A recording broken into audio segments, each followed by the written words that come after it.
Hello everyone, as usual, I am Muhammad Rais from Tagore School, Parbatsar. Today we are going to study class 4, chapter number 2, Kabuliwala, part 3rd.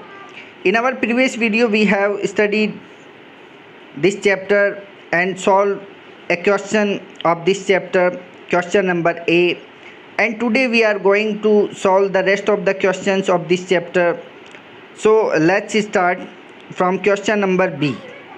Write T for true and F for false statements. Right means लिखें, T means T for true यानी सत्य के लिए T लिखें and F for false और असत्य के लिए F. स्टेटमेंट्स यानी कथनों के लिए, यानी सत्य कथनों के लिए T लिखें और असत्य कथनों के लिए F लिखें. You have to given brackets, आपको ब्रैकेट दिए हुए हैं. If the statements is true then you have to write T in the bracket, and if the statement is false then you have to write F in the bracket. यदि कथन सत्य है तो आपको ब्रैकेट के अंदर T लिखना है और यदि कथन असत्य है तो आपको ब्रैकेट में F लिखना है. द फर्स्ट इज, पहला है little mini was very naughty. Little means छोटी सी, मिनी मीन्स मिनी नाम है लड़की का, वॉज मीन्स थी, वेरी नॉटी मीन्स बहुत नटखट. यानी छोटी जो मिनी थी वो बहुत नटखट थी. तो जो मिनी थी वो नटखट और नॉटी और टॉकटिव दोनों थी, तो ऑफकोर्स नॉटी थी. तो आपको लिखना ब्रैकेट में T. You have to write T in the bracket, आपको ब्रैकेट में T लिखना. सेकंड है Mini used to be quiet all the time. तो Mini means Mini used to be quiet यानी हमेशा चुप रहती थी, ऑल द टाइम यानी पूरे समय. तो मिनी पूरे समय चुप रहती थी, तो बिल्कुल चुप नहीं रहती थी, वो बहुत बातूनी थी, टॉकटिव थी, चैटर बॉक्स थी. तो ये फॉल्स है, तो इसमें आपको ब्रैकेट में लिखना है F. थर्ड है minis father was busy with his novel. तो मिनीज फादर यानी मिनी के पिताजी वॉज मीन्स थे, बिजी मीन्स व्यस्त, विथ हिज नॉवेल अपने उपन्यास के साथ. यानी मिनी के पिताजी अपने उपन्यास के साथ में व्यस्त थे. तो ऑफकोर्स मिनी के जो फादर थे वो अपने उपन्यास को कंप्लीट करने में व्यस्त थे, तो इसमें आएगा ट्रू. तो थर्ड में आपको लिखना है T. फोर्थ है the Kabuliwala became minis enemy. The Kabuliwala means Kabuliwala, became means बन गया, मिनीज मीन्स मिनी का, एनिमी मीन्स शत्रु या दुश्मन. यानी काबुलीवाला मिनी का दुश्मन बन गया, तो नहीं, तो ये फॉल्स है क्योंकि वह तो मिनी का फ्रेंड बन गया था. ही बिकेम मिनीज फ्रेंड, वह मिनी का मित्र बन गया था, तो इसमें आएगा फॉल्स. तो आपको ब्रैकेट में लिखना है F. और लास्ट है इसका Mini used to talk and crack jokes with the Kabuliwala. तो Mini means Mini, used to talk हमेशा बात करती, एंड क्रैक जॉक्स और चुटकुले कहती, विद द काबुलीवाला यानी काबुलीवाला के साथ में. यानी मिनी हमेशा काबुलीवाला से बात करती और चुटकुले उसके साथ में चुटकुले शेयर करती थी. तो ऑफकोर्स मिनी उसके साथ में टॉक करती, बातचीत करती, स्टोरी और जो ये जॉक्स है उनको शेयर करती थी. तो इसमें आएगा ट्रू. T लिखना आपको ब्रैकेट में. नेक्स्ट है अब इसका answer the following questions. Answer means उत्तर लिखें, द फॉलोइंग मीन्स निम्नलिखित क्वेश्चंस मीन्स प्रश्नों का, कि निम्नलिखित प्रश्नों का उत्तर लिखें, यानी निम्नलिखित प्रश्नों के उत्तर देना है आपको. फर्स्ट है what firm belief did Mini have about all Kabuliwalas. कि व्हाट मीन्स क्या, फर्म मीन्स होता है दृढ़, बिलीफ मीन्स होता है विश्वास, डिड मिनी हैव यानी मिनी को था, अबाउट मीन्स बारे में, ऑल काबुलीवालाज यानी सभी काबुली वालों के बारे में. कि मिनी को यानी मिनी का काबुली वालों के बारे में क्या दृढ़ विश्वास था, यानी मिनी थी वो काबुली वाले के बारे में क्या सोचती थी, उनका क्या विश्वास था काबुली वालों के प्रति मिनी का. तो मिनी का ये विश्वास था कि जो काबुली वाले थे वो क्या करते थे, बच्चों को पकड़ लेते, उनको अपने बोरों में डालकर और उनको दूर ले जाते थे. तो you can see the answer in page number 9 in the top of the page. इस पेज के टॉप पे आप देख सकते हैं C की जगह आपको लिखना है मिनी. तो Mini had a firm belief that all Kabuliwalas caught children put them into their sacks and took them away. ये आंसर है इसका. तो आपको ध्यान रखना है C की जगह मिनी लिखना है. तो Mini had a firm belief that all Kabuliwalas caught children, put them into their sacks and took them away. यानी मिनी का यह विश्वास था कि जो सभी काबुली वाले हैं वो बच्चों को पकड़ते थे और उनको अपने बोरों में डालकर दूर ले जाते थे। ये मिनी का बिलीफ था। नेक्स्ट है जो क्वेश्चन है वो है who came to meet Mini on the day of her marriage. Who means कौन, कैम मीन्स आया, टू मीट मीन्स मिलने के लिए, मिनी यानी मिनी से, ऑन द डे यानी दिन, ऑफ हर मैरिज यानी उसकी शादी के दिन। यानी मिनी से उसके शादी के दिन कौन मिलने के लिए आया था। तो मिनी की शादी के दिन उससे मिलने के लिए जो काबुली वाला था वो आया था। तो आपको आंसर में इतना करना है चेंजेस कि आपको हु के स्थान पे क्या लिखना है, काबुली वाला। बाकी एज इट इज आपको आंसर लिख देना, अंत में फुल स्टॉप लगाना न भूले। तो इसमें लिखना है Kabuliwala came to meet Mini on the day of her marriage, full stop. ये आंसर हो गया इसका। नेक्स्ट है how old Mini when the Kabuliwala came to her house for the first time. कि हाउ ओल्ड यानी कितने वर्ष की, वॉज मीन्स थी, मिनी मीन्स मिनी, कि मिनी कितने वर्ष की थी, व्हेन मीन्स जब, the Kabuliwala means Kabuliwala, came means आया, टू हर हाउस यानी उसके घर पर, फॉर द फर्स्ट टाइम यानी पहली बार। यानी जब काबुली वाला उसके घर पर पहली बार आया तो मिनी कितने वर्ष की थी। तो जब काबुली वाला मिनी के घर पर पहली बार आया था तो मिनी की उम्र 5 ईयर्स थी यानी 5 वर्ष थी। तो आपको आंसर में लिखना है कि मिनी वॉज 5 ईयर्स ओल्ड। और फिर क्वेश्चन में से लिख देना है when the Kabuliwala came to her house for the first time.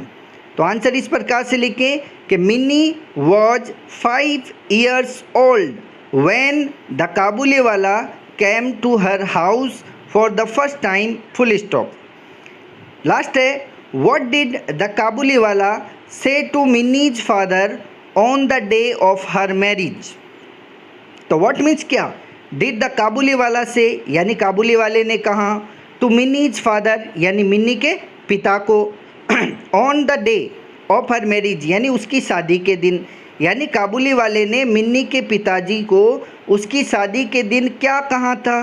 तो क्या कहा था कि उसने कहा था कि मैं अब जो सर मुझे एक बार उससे मिलने दो क्योंकि मैं अब हमेशा के लिए अपने गृहनगर में जा रहा हूँ और मैं कभी भी वापस नहीं आऊँगा। तो you can see the answer in page number 9। Please sir let, मैं जूम करके बता रहा हूँ आपको कि please sir let me see her once as I am going to my home town forever, I will never come back sir. तो आपको answer इसे लिखना है कि Kabuliwala said to Mini's father please sir let me see her once as I am going to my home town forever, I will never come back sir. ये इस प्रकार से आपको इसका आंसर लिखना है। अब है आगे लेट्स लर्न ग्रामर, आओ व्याकरण सीखें। तो यहाँ पे ग्रामेटिकल क्वेश्चन है ये, प्रीफिक्सेज एंड सफिक्सेज यानी उपसर्गों और प्रत्ययों से संबंधित ये ग्रामर का एक टॉपिक दिया हुआ आपको।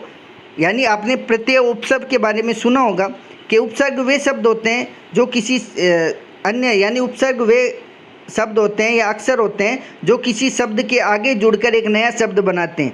और सफिक्स यानी प्रत्यय वे शब्द होते हैं जो किसी शब्द के पीछे जुड़कर नया शब्द बनाते हैं। तो वो इसमें पढ़ेंगे। प्रीफिक्स का मतलब होता है a group of letters that is added before a word to make a new word is called a prefix. यानी ए ग्रुप ऑफ लेटर्स यानी अक्षरों का एक समूह, दैट मीन्स जो कि, इज एडेड यानी जोड़ा जाता है, बिफोर मीन्स पहले, ए वर्ड यानी एक शब्द के, टू मेक यानी बनाने के लिए, ए न्यू वर्ड यानी एक नया शब्द, इज कॉल्ड यानी कहा जाता है, ए प्रीफिक्स यानी उपसर्ग। यानी अक्षरों का एक समूह जिसको किसी एक शब्द के आगे जोड़कर एक नया शब्द बनाया जाता है उसको उपसर्ग कहते हैं। The word to which the prefix is added is called the root word. The word यानी शब्द which the prefix is added यानी वह शब्द जिसके आगे उपसर्ग लगाया जाता है, उपसर्ग को जोड़ा जाता है, उस शब्द को बोला जाता है रूट वर्ड, यानी मूल शब्द बोला जाता है। Some of the common prefixes are un, il, im, re, be, de, mis, dis, pre, over, semi and inter. यहाँ पे कुछ यानी some of the most common prefixes are, यानी यहाँ पे कुछ सामान्य जो उपसर्ग वो दिए हुए, जैसे अन है, il, im, re, be, de, mis, dis, pre, over, semi और इंटर, ये कुछ सामान्य उपसर्ग यहाँ पे दिए हुए हैं। अब अगला है सफिक्स। सफिक्स मीन्स होता है प्रत्यय, यानी a group of letters placed at the end of a word to make a new word is called a suffix. कि एक ग्रुप ऑफ लेटर्स यानी अक्षरों का एक समूह प्लेस्ड यानी रखा जाता है, एट द एंड यानी अंत में, ऑफ ए वर्ड यानी एक शब्द के, टू मेक यानी बनाने के लिए, ए न्यू वर्ड यानी एक नया शब्द, इज कॉल्ड सफिक्स, उसको प्रत्यय कहा जाता है। यानी अक्षरों का एक समूह जिसको किसी शब्द के अंत में रखकर एक नया शब्द बनाया जाता है, उसको प्रत्यय कहा जाता है। Some of the most common suffixes are, के सम मीन्स कुछ, ऑफ द मोस्ट कॉमन यानी सामान्यतः कुछ जो प्रचलन में आने वाले सफिक्सेज है यानी प्रत्यय है, वो यहाँ पे दिए हैं, जैसे L Y, ness, less, ful, able, IBLE, ION, ER and EN, ये कुछ सामान्य प्रचलन में आने वाले यहाँ पे प्रीफिक्सेज दिए हुए हैं यानी प्रत्यय दिए हुए हैं। अब इनसे रिलेटेड क्वेश्चन दिया हुआ है कि underline the incorrect prefixes and rewrite the sentences. कि अंडरलाइन मीन्स रेखांकित करें, द इनकरेक्ट यानी गलत, प्रीफिक्सेज यानी प्रीफिक्सेज का मतलब होता है उपसर्ग को, कि गलत उपसर्ग को अंडरलाइन करना यानी रेखांकित करना है, and rewrite the sentences correctly, और वाक्य को सही करके पुनः लिखना है। तो जो भी सेंटेंस दिए हुए हैं 4 सेंटेंस, इनमें कुछ इनकरेक्ट प्रीफिक्सेज दिए हुए हैं, तो हमें क्या करना है, उनको अंडरलाइन करना है, फिर उनको सही करके वाक्य को दोबारा लिखना है। जैसे फर्स्ट है, Amit is very analogical in his reasoning. तो यहाँ पे जो इनकरेक्ट प्रीफिक्स है वो है अनलॉजिकल। अनलॉजिकल नहीं होता, इसका सही होता है, सही जो प्रीफिक्स वो होता है इलॉजिकल, ILLOGICAL, इलॉजिकल। अब आपको इसको अंडरलाइन करना है अनलॉजिकल को, और इसके बाद में सही करके लिखेंगे तो क्या होगा, Amit is very illogical, ILLOGICAL, illogical in his reasoning, full stop. इस प्रकार से फिर आगे जैसे Neha is loyal and miss selfish, तो इसके अंदर जो इनकरेक्ट प्रीफिक्स है वो है मिस सेल्फिश। मिस सेल्फिश नहीं होता है बल्कि होता है अनसेल्फिश। अनसेल्फिश का मतलब होता है निस्वार्थ। तो वापिस जब लिखेंगे तो क्या होगा, Neha is loyal and unselfish, UNSELFISH, unselfish, full stop. और इसी प्रकार से अगला भी करना है, the man was very unpolite and rude. तो इसमें गलत जो इनकरेक्ट प्रीफिक्स है वो है अनपोलाइट, सही होता है इम्पोलाइट, IMPOLITE। अब सही करके लिखेंगे तो अंडरलाइन करना है इम्पोलाइट को। अब आगे जैसे इसमें लिखेंगे the man was very, IMPOLITE, impolite and rude, full stop. इसी प्रकार से fourth, children eat lots of unhealthy food nowadays. तो इसमें जो इनकरेक्ट प्रीफिक्स है वो है इनहेल्दी। इनहेल्दी गलत है, सही होता है अनहेल्दी, UNHEALTHY। तो इसको अंडरलाइन करना है। अब करेक्ट सेंटेंस लिखने के लिए क्या करना है कि children eat lots of unhealthy, UNHEALTHY, unhealthy food nowadays, full stop. So it is enough for today. In our next video we will solve the rest of the questions of this chapter. So thanks for watching this video.